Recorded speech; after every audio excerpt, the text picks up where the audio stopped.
Lena Clammer is a 31-year-old woman with a rare hormonal disorder called hypopituitarism that gives her the appearance of a 10-year-old child. She also has a dumb name, and that probably makes her feel bad. She lives in the Sarn mental institution in Estonia and is regarded as their most dangerous patient. In 2007, an art therapy instructor named Anna takes up the therapist post in the institute. Anna is informed of Lena by a doctor and also of the security procedures. As they are talking, a fellow doctor runs up to them and informs them that Lena is missing. In no time, the whole facility goes into lockdown and the doctor places Anna in a dark room, assuring her that it is safe before leaving. However, Anna is not alone in the room, and a child sitting behind her is drawing a picture of her. Anna asks her name, and lo and behold, it is the psychopath, Lena. The childlike woman holds a sharp pencil in her hand, ready to kill Anna. But before she can do so, luckily, the guards and the doctor arrive and take her away. Some days pass by, and Lena orchestrates an escape from the Sarn Institute. She lures a guard into her cell by seducing him, and then talks with him for a while. When the guard is distracted, she suddenly grabs him and bashes his head against the wall, killing him.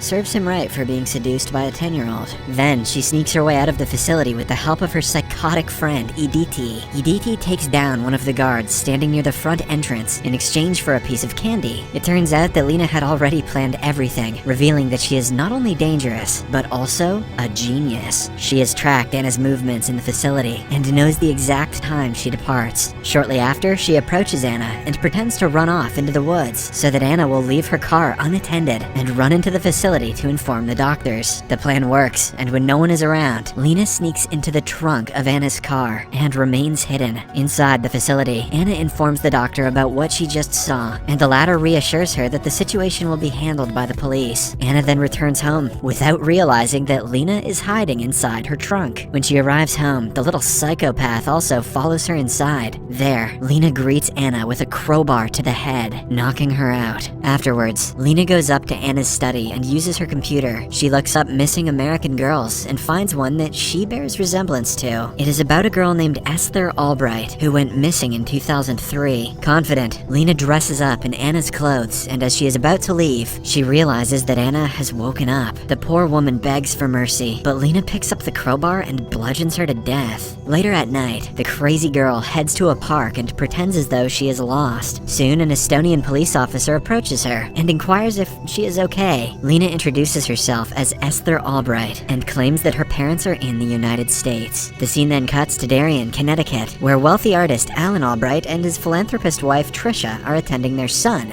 Gunnar's fencing tournament. The couple leave the venue after their son wins the match, and it soon becomes obvious that Alan has still not come to terms with the disappearance of his daughter Esther. Before they get in the car to head home, they are approached by Detective Donnan, who is in charge of the police search for Esther. Donnan informs Alan and Trisha that their daughter has been found in Estonia, much to their shock and, frankly, disbelief. The very next day, Trisha travels to Estonia and meets Esther after 4 long years. She is extremely happy to have her daughter back and hugs her tightly. After the two reach the States, the family has an emotional reunion at the airport. However, for some reason, Gunnar seems unenthusiastic about meeting his sister. Shortly after, Trisha brings the imposter girl home and immediately starts having doubts when she notices that Esther has forgotten about the death of her grandmother, and also because the girl can now draw exceptionally well. The following day, Trisha takes her to the family psychologist, Dr. Seeger, to gain information on her life during her supposed kidnapping in Estonia. After the session, Esther is sent outside the office, and the doctor calls in Trisha. As the little psychopath eavesdrops on their conversation, Dr. Seeger says that all of Esther's answers were wrong. For example, she mistakenly called Dr. Seeger's parrot the wrong name, even though Esther had known it previously. If you want to piss your doctor off, just forget the name of their pet bird. Hearing this, Esther fakes a fall to intervene in their discussion. She also pretends to get injured, prompting Trisha to leave with her abruptly. As the two are heading home, Esther notices a man clicking pictures of her, who turns out to be none other than the detective, Donnan. This worries Esther, and she starts fearing that the detective may find out about her soon. After a while, they get home, and Alan begins bonding with Esther over their shared love of painting, which never interested the real Esther. Meanwhile, Trisha observes that Esther's apparent return has changed her husband for the better, as he is now more inspired with his artwork and more affectionate towards towards his family. The same night, as the family is having dinner, Detective Donnan interrupts them. He welcomes Esther back, but seems suspicious of her. Noticing this, Esther leaves the dinner table and eavesdrops on the family's conversation with the detective. Donnan suggests the family have a counseling session with Dr. Seeger to get a better understanding of their daughter during her disappearance. Esther, who has been hearing all of this, gets worried that she might get caught, so she goes back to the dinner table and changes the topic right away. Hey, have I told you guys that I'm like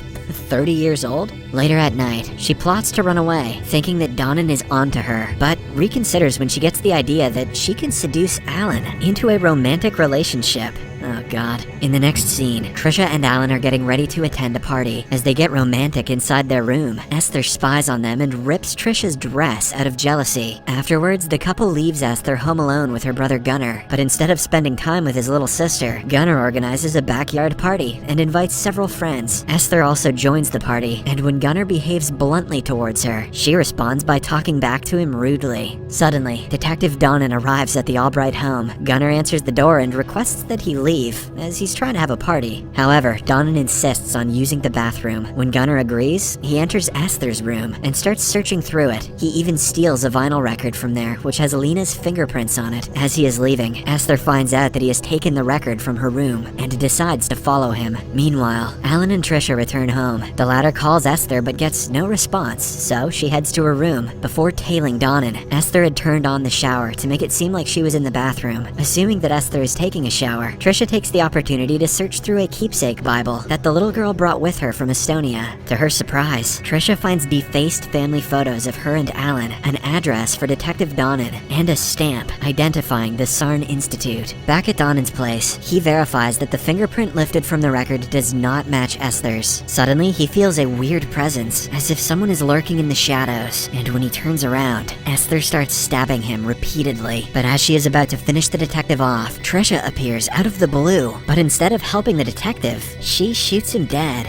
Here, it is revealed that Trisha knew all along that Lena is not her daughter. She also confesses that Gunnar accidentally killed the real Esther during an argument 4 years earlier, and she covered it up without Alan's knowledge, as she knew it would affect him the most. Following this, she interrogates Esther and finds that she is a murderous psychopath who escaped a psychiatric facility. Since she could have robbed them and disappeared, Trisha speculates that Lena has a larger scheme in mind, possibly one that involves killing her whole family. However, since Esther's return has ignited a spark in her husband, Trisha wants to keep things going. So, through a mutually beneficial arrangement where they both have something to lose, Trisha compels Lena to continue her ruse and keep quiet. I told a little white lie to my family, but you might kill my whole family.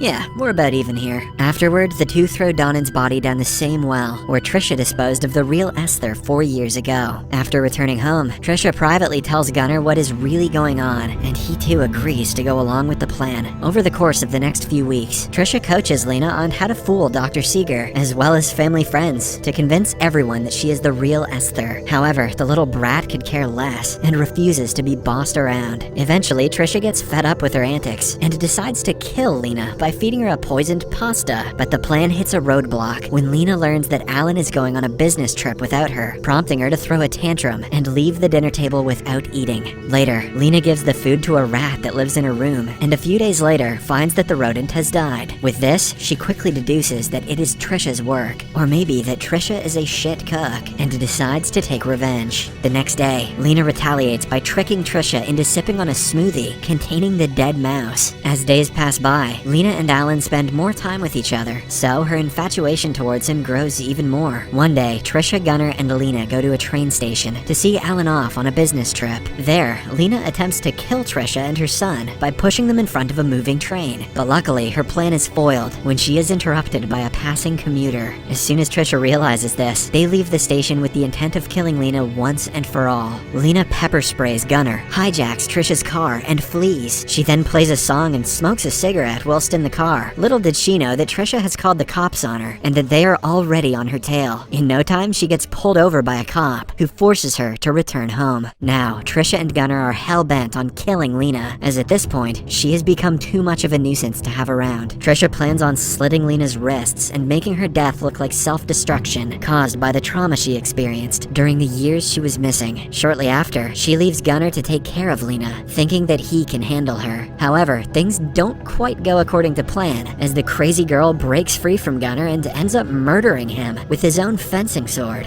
On guard, bitch. In the meantime, Trisha gets distracted by Alan, who calls her to inform her that he is returning home, as he also got a call from the police about Esther's fleeing attempt. Then she returns to check in on Gunnar, only to find him being repeatedly stabbed by Lena. The scene devastates Trisha, and in a fit of rage, she gets into a brutal fight with Lena. She slams the girl all over the kitchen, and even manages to slash her a few times with a knife. However, during the scuffle, the two inadvertently ignite a fire in the gas burner. The fight shifts away from the kitchen, but the burner is left alight, and in no time, the house catches on fire. This is still not enough to stop the fight, as the two reach the rooftop, adamant on killing one another. At the same time, Alan returns home to see the horrific scene of his house going up in flames, while a vicious fight between the two women ensues on the mansion's roof. During their brawl, both Lena and Trisha lose their balance and end up hanging on the edge of the house. Alan rushes up to help his supposed daughter and his wife. However, both of them start yelling at him to save them first, but before Alan can make sense of the situation, Trisha loses her grip and falls to her death. Devastated, Alan pulls Lena up and embraces her, but just then, he notices the girl's fake teeth and finally realizes that she is an imposter. He then calls her a monster, but this only infuriates Lena, prompting her to push him off the roof. Sadly, Alan meets the same fate as his wife. Shortly after, as the fire trucks arrive, Lena goes into the burning house, where she removes her bloodied ribbons and puts on fresh ones to deflect any suspicion about her. In front of the firemen, she then comes out of the house. In the final scene, Dr. Seeger meets Lena and puts her up for adoption. The movie ends as the psychotic girl gives out a menacing smile, implying that she is about to continue her reign of terror with a new family soon.